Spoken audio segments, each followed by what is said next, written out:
9장 1절에서부터 6절에 보면 바로 지혜자가 초대하는 초대의 말이 나오고 있습니다.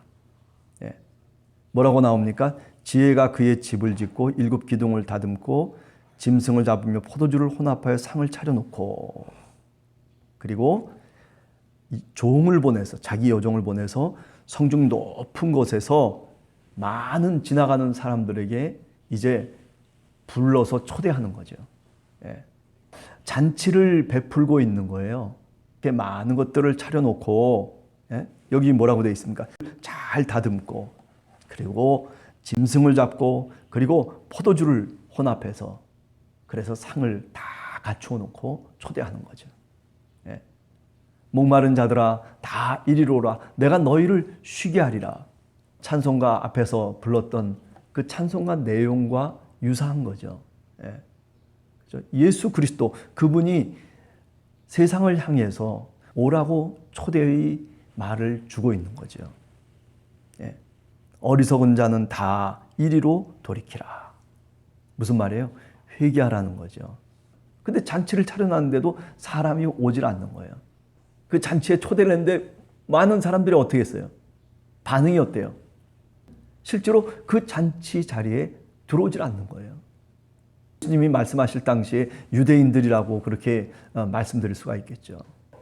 밖에 나가가지고 지나가는 사람들이라도 불러갖고 와라. 그래가지고 이 잔치 자리를 채우라고 그렇게 종에게 말씀을 하시죠.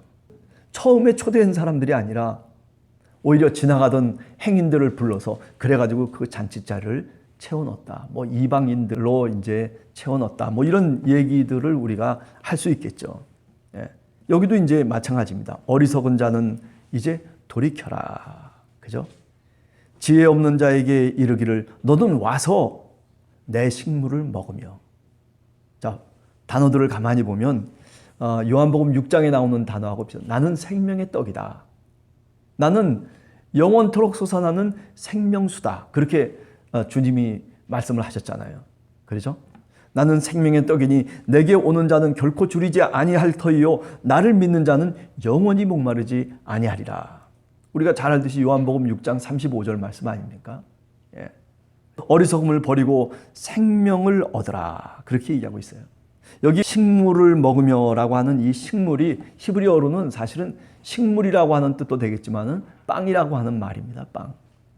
그러니까 예수님이 나는 생명의 빵이다. 이렇게 말씀하셨잖아요. 그죠? 6장 35절의 말씀 요한복음. 예. 그 말이 이 말인 것이죠. 사실 어떻게 보면. 예.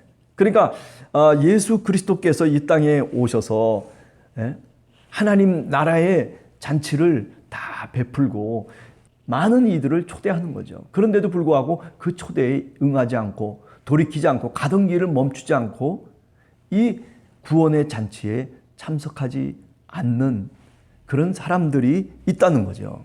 그러나 지혜로운 사람은, 하나님이 선택한 주님의 백성은 다시 돌이켜서, 그죠? 이 부름의 잔치에 참여하는 것. 이게 바로 뭐냐면 메시아적 잔치라고 보통 얘기합니다. 자, 어리석음을 그렇기 때문에 버리고 생명, 영원한 생명을 얻어라. 명철의 길을 행하라 하느니라. 그 명철의 길이 뭘까요? 바로 예수 그리스도를 쫓아가는 거죠.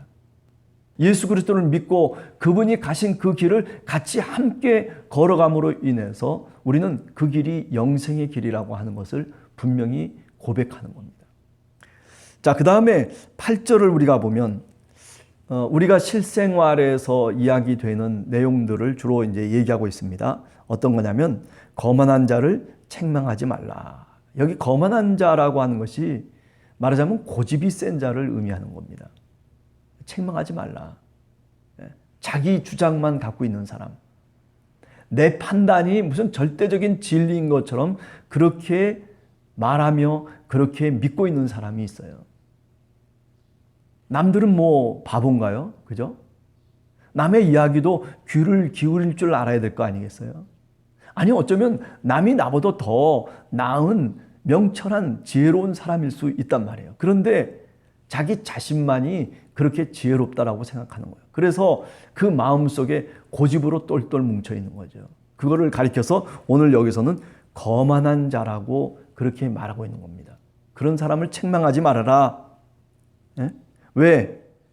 책망하면 도리어 우리를 미워한다는 거죠. 좋은 말을 이야기해주고 그리고 이렇게 저렇게 고쳐주려고 하는 사람, 그런 선한 뜻으로 다가가는 사람을 악한 뜻으로 오해하고 그리고 그것을 바꾸지도 않는다는 거죠. 예. 그래서 뭐라고 얘기합니까? 지혜 있는 자를 책망하라, 그렇게 얘기하고 있어요. 예. 이 지혜 있는 자라고 하는 것은 믿음 있는 자를 의미하는 거죠. 주님의 백성을 의미하는 거죠. 예. 오늘 우리 식으로 얘기하면 예수 그리스도를 진실되게 믿는 바로 믿음의 사람을 의미하는 겁니다. 그래요. 사실 믿음의 사람들이 주님의 말씀을 통해서 또는 어떤 다른 사람의 그 믿음의 충언을, 그죠? 어떻습니까? 듣고 그리고 귀를 기울이고 그리고 내 자신의 가던 길을 돌이키는 사람들이죠. 그래서 예수 그리스도를 믿는 사람들은 어찌 보면 마치 우유부단한 사람처럼 느껴질 수도 있어요. 자기 중심이 뚜렷하고 뭐 그래가지고 하나 흔들리지 않는 사람이 믿음의 사람이다, 이런 식으로 생각지 마세요. 그래요. 사람이 참 하나님의 뜻을 쫓아서 살아간다는 것이 그게 굉장히 폭이 넓은 겁니다. 그죠? 예. 왜냐하면 바로 하나님의 마음이라고 하는 것은 그래요. 유대인들 뿐만 아니라 어리석은 자뿐만 아니라 지혜로운 자, 말할 것 없이 모든 사람들을 말하자면 가슴에 품는 거죠. 예수 그리스도를 믿는 믿음의 백성들이 바로 그와 같다라고 얘기할 수 있는 겁니다.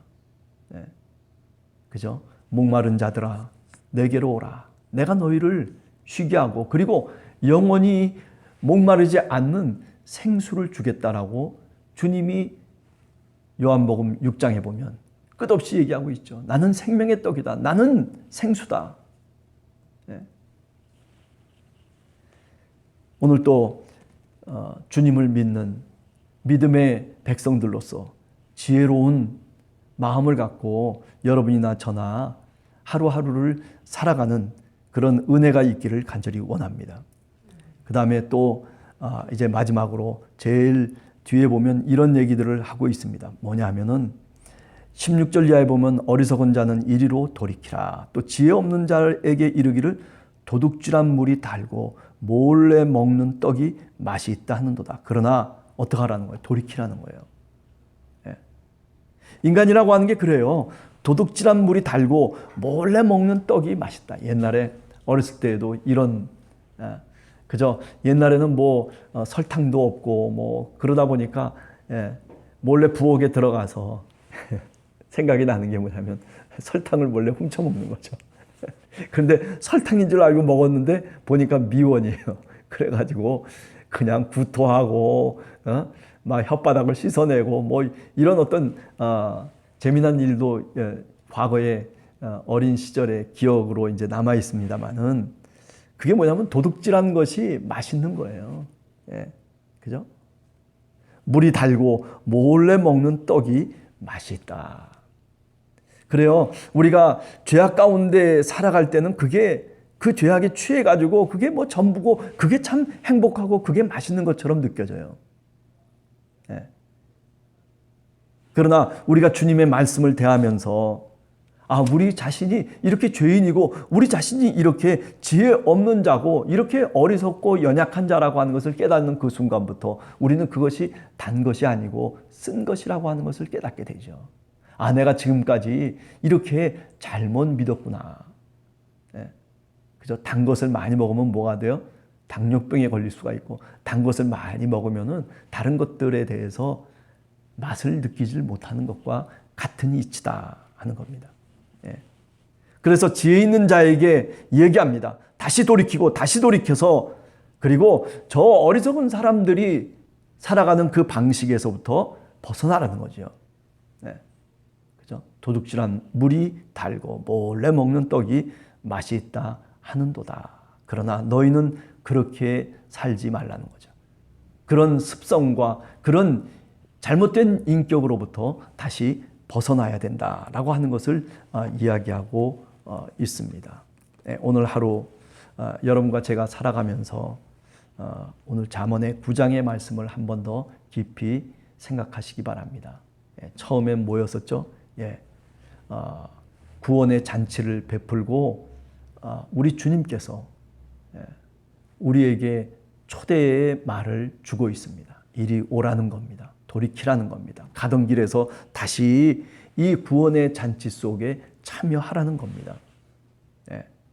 그리고 지혜 없는 자들에게 말하기 시작합니다. 너는 와서 내 떡을 먹고 그리고 내 포도주를 마셔라. 그렇게 말하고 있습니다. 오늘도 우리가 주님 앞에 나아가서 그죠? 생명의 떡을 취하고 그리고 생명의 물을 마실 수 있는 그런 믿음의 사람들로 오늘 또 살아가시기를 간절히 원합니다. 우리 마음속에 있는 죄악의 마음들을 던져버리고 그죠? 지혜 없는 자처럼 살지 않고 지혜 있는 자로 살아갈 수 있는 그런 하루가 되시기를 간절히 주님의 이름으로 축원합니다. 같이 기도하겠습니다.